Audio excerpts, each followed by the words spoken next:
Hello friends and fam, enlightened beings, Hardcore Yogi here. So this video is about fundamental principles of the asana. And asana is the Sanskrit word for posture. So fundamental principles of the yoga posture. Now I'm not talking about the principles of a specific yoga posture, but rather for all postures universally. That is the theme of this video. But even expanding the scope beyond yoga postures, these principles could perhaps be used for any kind of movement. Okay, so this will likely be in two parts.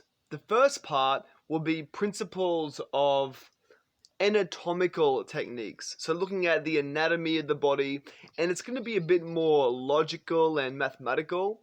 Then the second section will be holistic psychedelic techniques.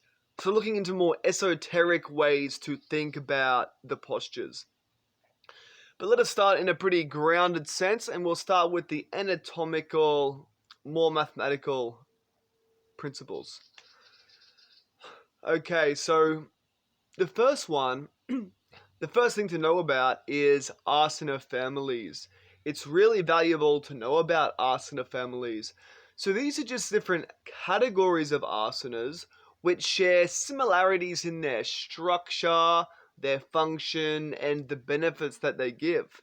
So the asana families include, firstly, warm-up flows and salutations. So this is when we just move the body from, standing to folding forward, upward dog, downward dog, just flowing in a warm-up kind of way. Then next is standing postures. Then after that is back bends. Then arm balances. You could also add abdominal and core. And then forward folds and hip openers. And lastly, inversions. So it's useful to know each asana family because, for one, they share any given asana family, let's say standing postures. Each posture in the standing posture family, they will share some similarities in the right technique. So to learn how to do one standing posture well, you may be learning some little keys to do every standing posture well. The same goes for back bends. The same goes for forward bends and inversions.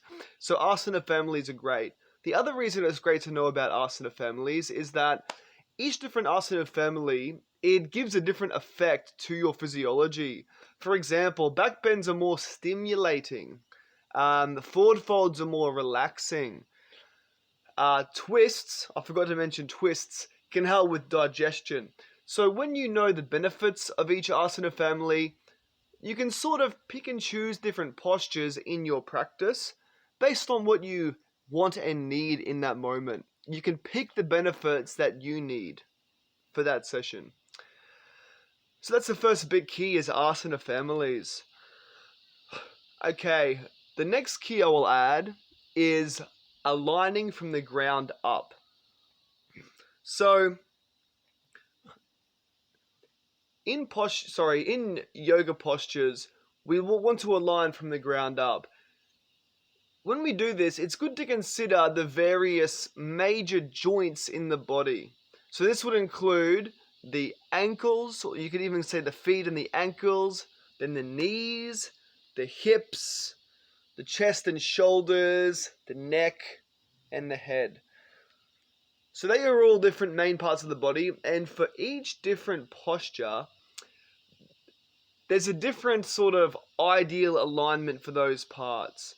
Okay, so for example, for triangle pose, let's say for example triangle pose, right? You want to have your shoulder stacked over your ankle.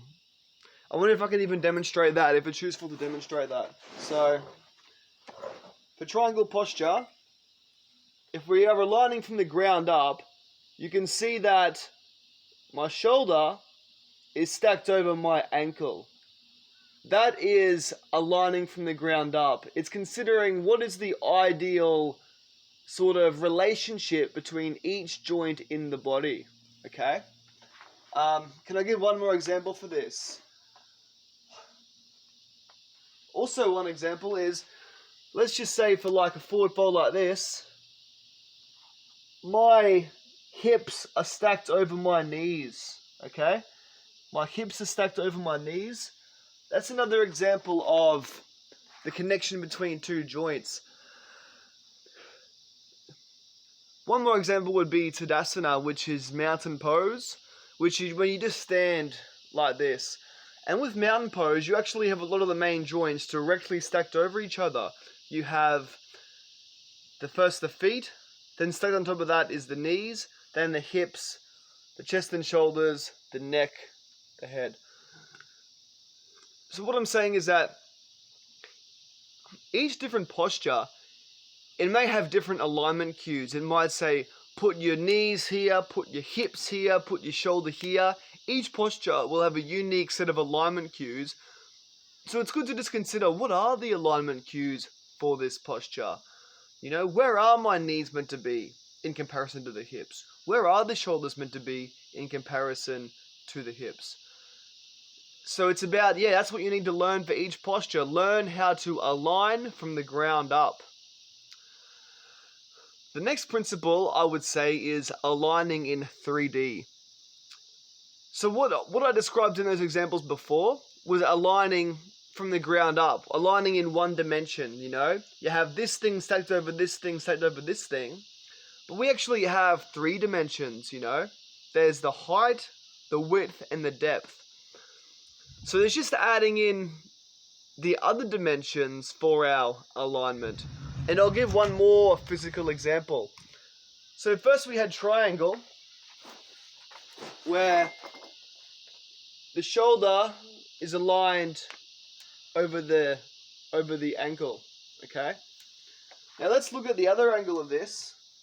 So that was from the ground up, but this is now from front on, so we're adding another dimension. So once again, I want my shoulder pretty much directly in line with my hips and my ankle from this angle also. A lot of people, their shoulder falls forward like this, and it collapses forward like that. That's not the ideal alignment for this posture. So yeah, even though it's aligned with my ankle, I'm sure you see what I'm saying, but if I bring it here, that is better alignment.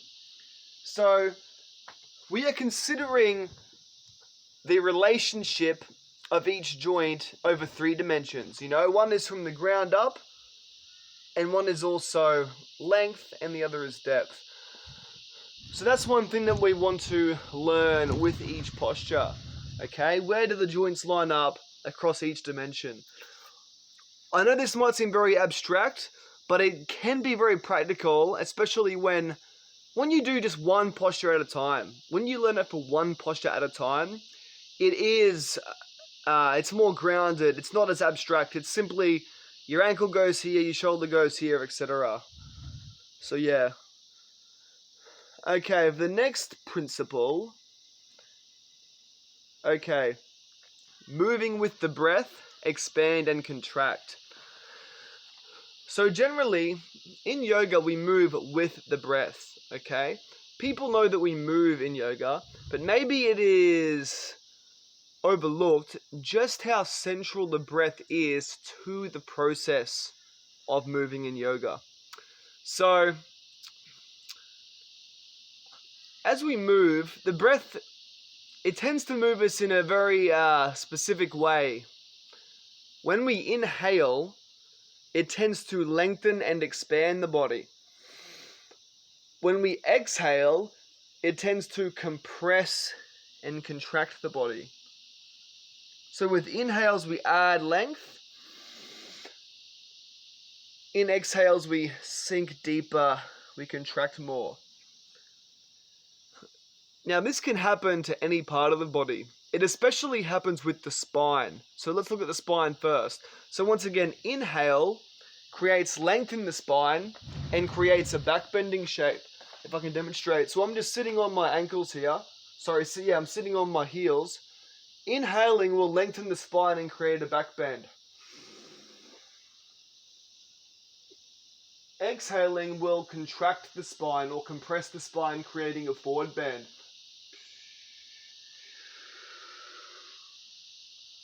So the spine is moving with each inhale and exhale.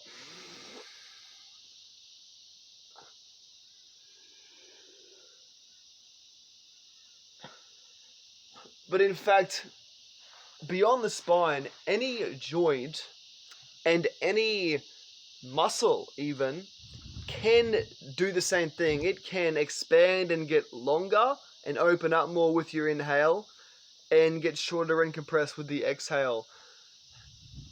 So a great maneuver that you can do is when you're in a given posture and then you breathe, you can focus on just one specific muscle if you like. Say you're in triangle pose and you can focus just on one of the muscles in your leg. You can focus on just the hamstring or just the quad. And with the inhale, you are lengthening that muscle. It's like you are breathing energy into the muscle and expanding its size. And on the exhale, you are compressing the muscle. You could also think of it like on the exhale, you are releasing the muscle and you're letting it relax more. So yeah, that's the next main principle of the asana, which is using the breath to expand and contract. I believe this is now the last one for this section. It is, yeah. The last one for this video I'll share with you is the ground and rebound effect. So this describes that basically there's an action and a counteraction in yoga. So the grounding effect is when you push your body towards the ground. Then the counteraction is part of your body then rebounds off the ground. Okay? The ground and rebound effect. So the easiest example of this is Tadasana, which is mountain pose. And maybe I can even demonstrate it here. So, mountain pose is simply when you stand straight like this. So the grounding effect, or the grounding action, is simply pushing your feet into the ground more. Maybe also externally rotating the legs a little bit. So as you push your feet into the ground, notice that my body raises. So that's the ground and rebound effect. I push my feet into the ground more, and then my head rebounds higher toward the sky. That is grounding and rebounding. There's one more example I can give. Let's look at a plank. So, can I get the camera angle right here? See if I can get the angle okay. So, let's say you're in a plank like this. The grounding action could be I push my palms into the ground. And look for the rebound effect. The rebound effect is that my shoulders round forward more and my upper back goes higher to the sky. That's the ground and rebound effect. Now you can always apply the ground and rebound effect because a part of your body is always on the ground. Unless you are levitating, but that's a very advanced technique. So, you can always apply the ground and rebound effect. And in fact, you apply these techniques in tandem together. So you can ground and rebound certain parts of your body. And then at the same time, you can inhale to lengthen, exhale to shorten. I wonder if it's worth giving one more example of ground and rebound. I feel I want to give an example of it in triangle, just because triangle, it might look a bit more counterintuitive as to how you can even ground and rebound in triangle pose. Okay, so what I'm doing here, my left foot, I'm grounding that into the ground a bit more. And as I do that, I'm actually feeling the rebound is my left arm going upwards. And then I'm inhaling to do that. Then exhale, releasing the hamstring. That hamstring relaxes, I sink deeper to the ground. Once again, inhale, ground and rebound. Left foot into the ground as I inhale. Then my torso comes up again. Exhale, releasing. I'm releasing here, so that's creating more space to sink down. Releasing here, more space to sink down. That'll do. Okay. So that can be enough for this video now. So we looked at some universal principles of the asana, particularly the more anatomical mathematical principles. And they included, we looked at asana families, standing postures, back bends, forward bends, twists, inversions, arm balances. Then we looked at aligning from the ground up and how we want to look at the alignment of each major joint in the body. Then we looked at aligning in 3D, so you flip it, you consider the alignment in 3D. Then we looked at using the breath to expand and contract in each posture.